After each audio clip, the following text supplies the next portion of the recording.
My name is Emmeline, and today I'm going to teach you guys how to tack up a horse.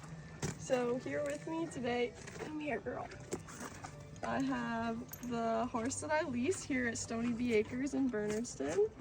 Her registered name is Fletch's Playgirl, but here at the barn we call her PG for short. She is a 20-year-old mare, meaning she's a female, and we do pretty much anything Western riding together, the two of us. She's done lots of cow work, and currently we're showing together in ranch riding classes. So, the first step to tacking up your horse is always to give them a good brush and make sure they're clean. These are the 3 brushes I use on a daily basis.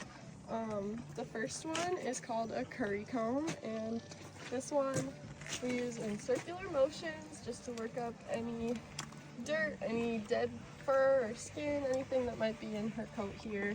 And it also stimulates blood flow to her back and her tissues, which is very good for her. And then the next brush would be our rougher bristled brush, and this is just going to get off any dirt that we just worked up with the curry comb.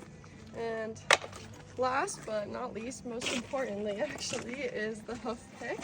So this is used to clean out her hooves and get any rocks, any gunk, stick, mud, whatever might be stuck in there that might cause her pain. That's not fun to walk on, right? So if you want to come around here, I'll show you her hoof.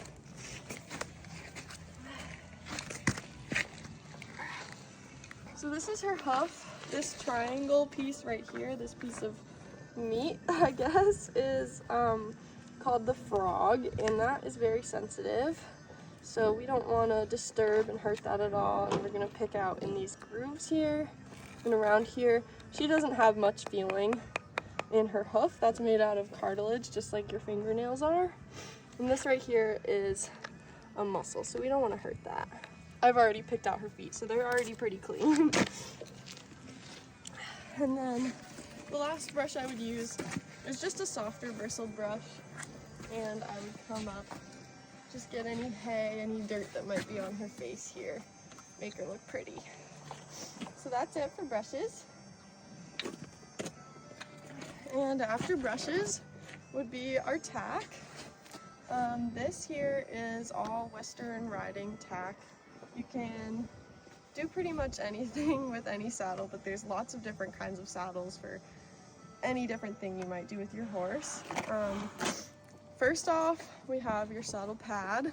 This is going to protect your horse's back from any rubbing, any pressure the saddle might put on her body. It's lined with natural sheep's wool, so this is moisture wicking. It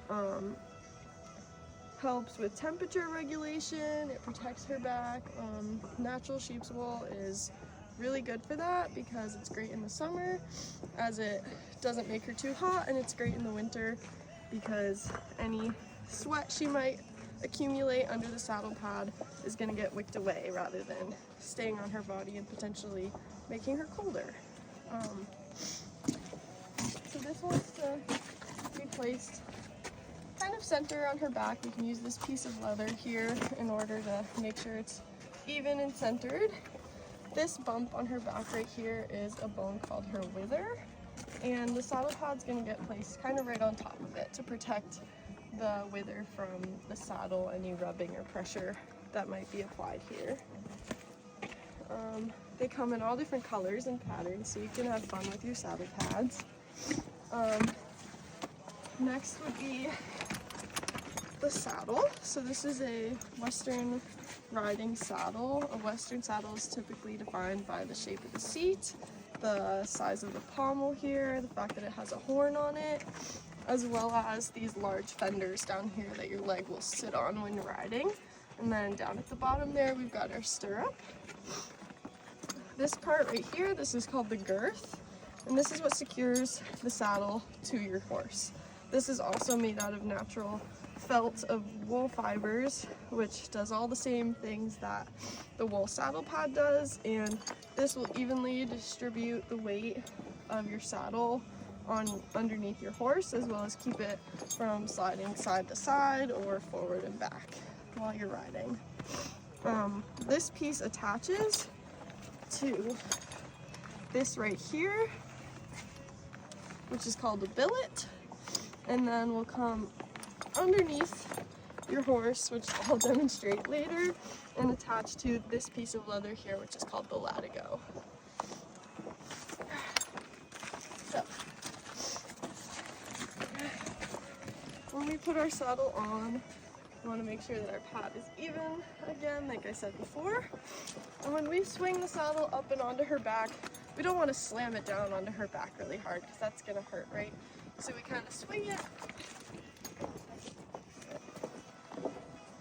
Once the saddle is on your horse, you want to come up here, pick your saddle up a bit, and kind of make a tent with your saddle pad so that that pressure is off of that wither bone like we talked about previously. So once we have our tent here, we can put our girth down and come around to the other side. Once again, just going to check I have a good tent under here and there's not a lot of pressure put on her wither. I'm going to take this latigo piece here. I'm just going to flip the stirrup up to get it out of my way and bring the girth underneath her belly. So the girth wants to sit kind of in this girth groove of her tummy. You can kind of see where it naturally wants to fall. And then the buckle right here kind of wants to be in line with her armpit, I guess you could call it, or her shoulder.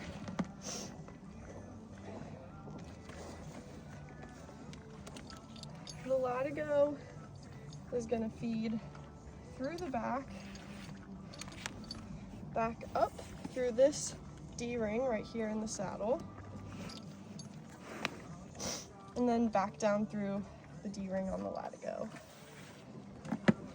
And then we'll pull it tight and just make sure all these pieces of leather are flat here.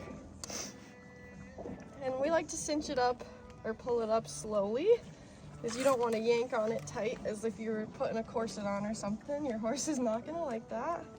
And it's going to clip in right there. And we can give this piece of leather right here a little tug just to pull that right there flat.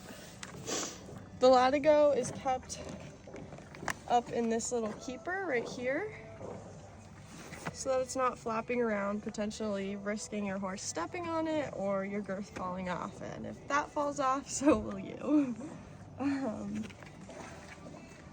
Just gonna fix this little piece of leather here.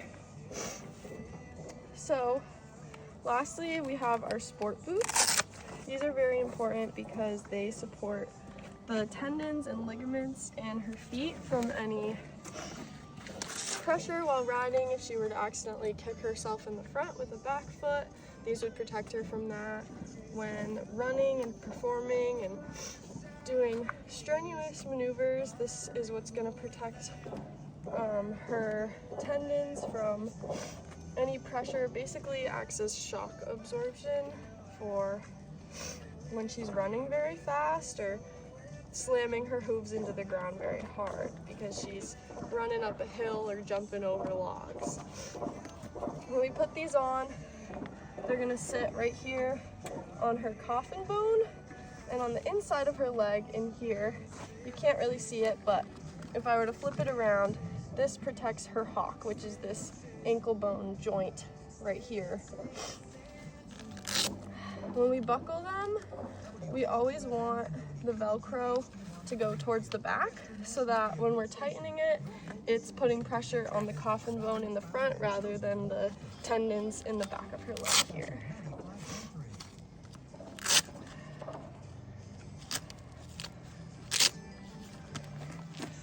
And I'll go put the other one on the other side.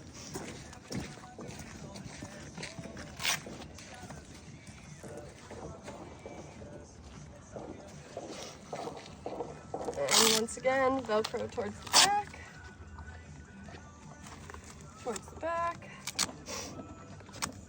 what's back. Alright. And then our last piece of tack here is our bridle. So this is what goes on your horse's head and gives you reins. There's many different kinds of bridles and many different kinds of mouthpieces, or what you would call the bit. This right here is called an Argentine snaffle bit. This works, it's single jointed in the middle, meaning that when it lays in her mouth, it kind of is in a V shape on her tongue.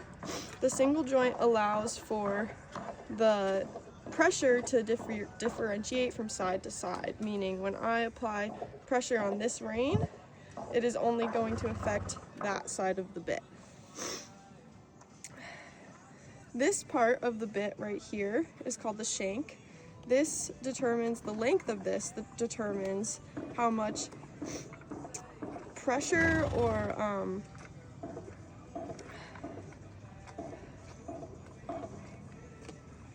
determines how much leverage you have when applying pressure to your rein. This chain under here is called the curb chain. This rests outside of the horse's mouth, underneath its chin or its jaw, and this also creates external pressure underneath her chin, which lifts her head up underneath herself. When I apply pressure with the rein, it lifts the bit over here and the curb chain underneath. PG, just come back here for me, girl. So I'm just gonna throw the reins over her neck so that when I take the halter off, if I had to, I could grab her by this. I'm gonna take the halter off. Now she's really great about taking the bit in her mouth. She'll kind of take it herself. But when I hold this for her, see, she kind of puts her head down and she'll just slip it right into her mouth for you. And then here's that single earpiece like I was talking about before. Just sits right around her ear like that. Now that the bridle is on, you can see that the curb chain goes underneath her jaw under here, and the bit,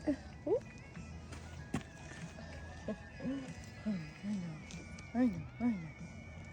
And the bit, she won't let me show you, but I was gonna pick up her lip so you could see where it sits in her mouth.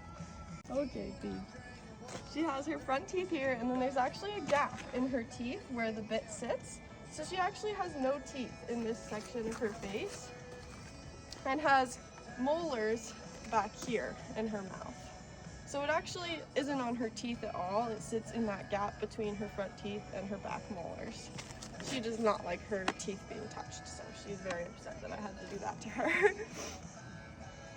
But yeah, that's pretty much all that there is to tacking up a horse. And this is just Western riding, an English saddle that you would see people doing jumping with, or say dressage, which is more of like a different form of movement that the horse does, will have a completely different saddle. The saddle won't have a pommel or a horn. It won't have fenders at all, and it will look very different. So this is just for Western riding.